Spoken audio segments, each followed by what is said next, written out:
यह कहानी हिमालय के पर्वत पर बसे एक गुरुकुल से शुरू होती है, जहां एक बहुत ही ज्ञानी गुरुदेव रहा करते थे, जो अपने शिष्यों को आत्मशक्ति, आत्मज्ञान और आत्म अनुभूति की शिक्षा दिया करते थे।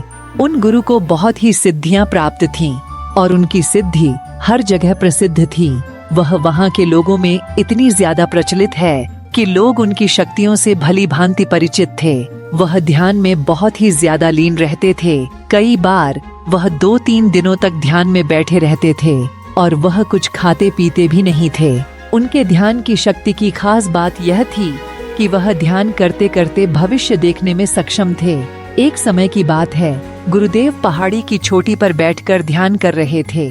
तभी गुरु देखते हैं कि अगले 7 दिनों बाद उनके शिष्य की मृत्यु निश्चित है और यह भविष्य देखकर वह अत्यधिक व्यथित हो जाते हैं और परेशान होते हैं। उनका ध्यान एकाएक भंग हो जाता है और वह सारी बातों को सोचकर घबरा जाते हैं और वह सोच में डूब जाते हैं कि मेरे शिष्य के पास जीवन के केवल 7 ही दिन शेष हैं। इसके बाद गुरु अपने शिष्य कर्मा के पास जाते हैं और उसे कहते हैं, कर्मा, मैं सोच रहा हूँ कि तुम अगले 7 दिनों के लिए अपने परिवार के पास उनके गांव में मिलने के लिए चले जाओ। यह बातें सुनकर कर्मा बहुत ज्यादा खुश हो जाता है और कर्मा अपने गुरु को कहता है कि गुरुजी, मुझे भी बहुत दिनों से अपने परिवार वालों की याद आ रही थी। मैं भी सोच रहा था कि मैं भी अपने परिवार वालों के पास जाकर मिल लेता हूँ। और कर्मा अपने गुरु से आज्ञा लेते हुए पहाड़ी से नीचे की ओर चलना शुरू कर देता है। लेकिन कर्मा इस बात पर ध्यान नहीं देता है कि उसके गुरु की आंखों में आंसू आए हुए होते हैं। कर्मा एक नदी को पार करते हुए अपने गांव पहुंचता है और घर के बाहर ही देखता है कि उसकी छोटी बहन मिट्टी के घर बना रही है।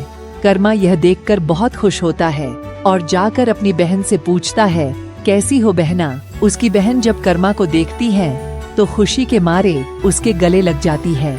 और जब कर्मा के पिताजी भी देखते हैं कि कर्मा घर आया है तो सब खुशी से झूमने लग जाते हैं। पिताजी ने कर्मा से पूछा, बेटा कैसी चल रही है तुम्हारी शिक्षा? तब कर्मा ने कहा, पिताजी, गुरुजी बहुत अच्छे हैं, मेरा बहुत ध्यान रखते हैं और हमारी शिक्षा भी बहुत अच्छी चल रही है। माँ कहाँ है पिताजी?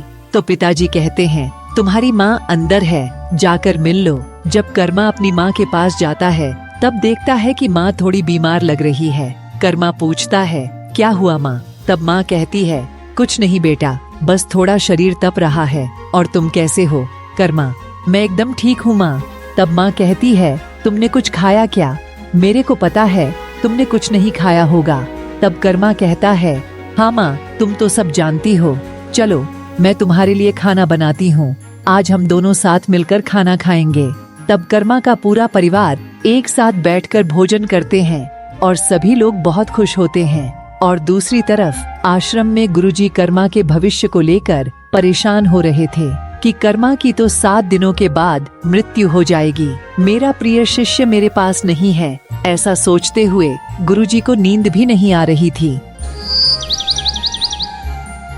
कहाँ हो कर्मा? कहाँ हो? माँ कर्मा को आवाज लग रही थी। हाँ माँ, यही बाहर खेल रहा हूँ। तब माँ कहती है, मेरे पास आओ कर्मा। तब कर्मा भागता हुआ अपनी माँ के पास जाता है और कहता है, क्या हुआ माँ? तब माँ कहती है, सुनो कर्मा, मेरी थोड़ी तबीयत खराब है, इसीलिए तुम मेरा एक काम कर दोगे? तब कर्मा माँ से कहता है, हाँ बताइए माँ। तब माँ कहती है, सुनो कर्मा, मेरी चिड़िया बाहर मेरा इंतजार कर रही है, क्या तुम रोज उन्हें दाना डाल दिया करोगे? तब कर्मा कहता है, हाँ माँ, मैं चिड़ियों को रोज सुबह दाना डाल दिया करूँगा। और कर्मा तुरंत भागता हुआ बाजरी की पोटली को उठाता है और घर के पीछे जाकर चिड़ियों को दाने डालने लगता है। ऐसे ही रोज सुबह कर्मा चिड़ियों को दाना डालता है और पता ही नहीं चलता कब 6 दिन बीत जाते हैं। आज गुरुकुल में सभी शिष्य देखते हैं कि आज गुरुजी ज्यादा परेशान दिखाई दे रहे हैं, क्योंकि गुरु को पता था कि आज अंतिम दिन है,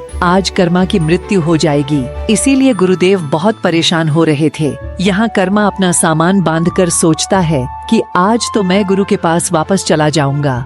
और कर्मा सुबह सुबह ही अपने गुरु के पास जाने के लिए निकल जाता है। यहाँ गुरु कुटिया में बहुत ही ज्यादा दुखी होते हैं। उनको लगता है कि उनके शिष्य के 7 दिन पूरे हो गए। अब तक तो मेरा शिष्य इस दुनिया को छोड़कर जा चुका होगा। वह गुरु कर्मा के दुख में होते हैं कि एकाएक वह देखते हैं कि कोई मनुष्य उनकी कुटिया की ओर आ रहा है। वह जब ढंग से देखते हैं तो उनको पता चलता है कि यह तो उन्हीं का शिष्य कर्मा है जो उनकी ओर चला आ रहा है। वह दौड़कर एकाएक कर्मा के गले लग जाते हैं और अपने कर्मा का हाल चाल पूछते हैं और कर्मा को यहाँ देखकर चौंक जाते हैं। गुरु को समझ नहीं आता है कि कैसे उनका देखा हुआ भविष्य गलत हो गया। वह अपने शिष्य से पूछते हैं कि बेटा कर्मा, तुमने इन 7 दिनों में क्या क्या किया। कर्मा अपने परिवार के साथ बिताए हुए सारे पलों के बारे में बता देता है, लेकिन उसके गुरु को ऐसा कुछ भी इन 7 दिनों में खास नहीं लगा। फिर कर्मा कहता है कि मैं आपको एक बात बताना भूल गया। जब मैं घर पहुंचा था तब माँ की तबीयत थोड़ी खराब थी, इसीलिए माँ ने मुझे रोज सुबह चिड़ियों को दाना देने के लिए कहा था और मैं रोज सुबह चिड़ियों को दाना दिया करता था। उसके बाद गुरु अपने ज्ञान शक्ति से देखते हैं कि आखिर क्या हुआ जिससे कर्मा की मृत्यु टल गई। तब गुरुदेव देखते हैं कि जब कर्मा को यमराज लेने आए थे तब सारी चिड़िया यमराज के सामने आ गई और यमराज से कहने लगी कि नहीं, आप कर्मा को नहीं ले जा सकते, क्योंकि वह हमें दाना डालता है, हमारा पेट भरता है, इसके बिना तो हम भूखी ही मर जाएंगी। आप हमारी विनती स्वीकार कीजिए। तभी यमराज चिड़ियों के निवेदन को स्वीकार कर लेते हैं और कर्मा को जीवन दान दे देते हैं। उसके बाद गुरु समझ जाते हैं कि उसके कर्मों की वजह से ही आज कर्मा जीवित है और अगले ही दिन गुरु अपने सभी शिष्यों को शिक्षा देते हैं कि हमारी किए हुए कर्म हमारे पास वापस जरूर लौट कर आते हैं। और कर्मा, तुम रोज चिड़ियों को दान दिया करो और तुम सब भी रोज कुछ न कुछ जीवों की सहायता किया करो। साथियों, इस कहानी से हमें यह सीख मिलती है, जीवन में हमेशा ऐसे कर्म करो जो कि कभी लौट कर भी आए तो आपका भला ही करें। हमारे कर्म हमेशा लौट कर वापस जरूर आते हैं।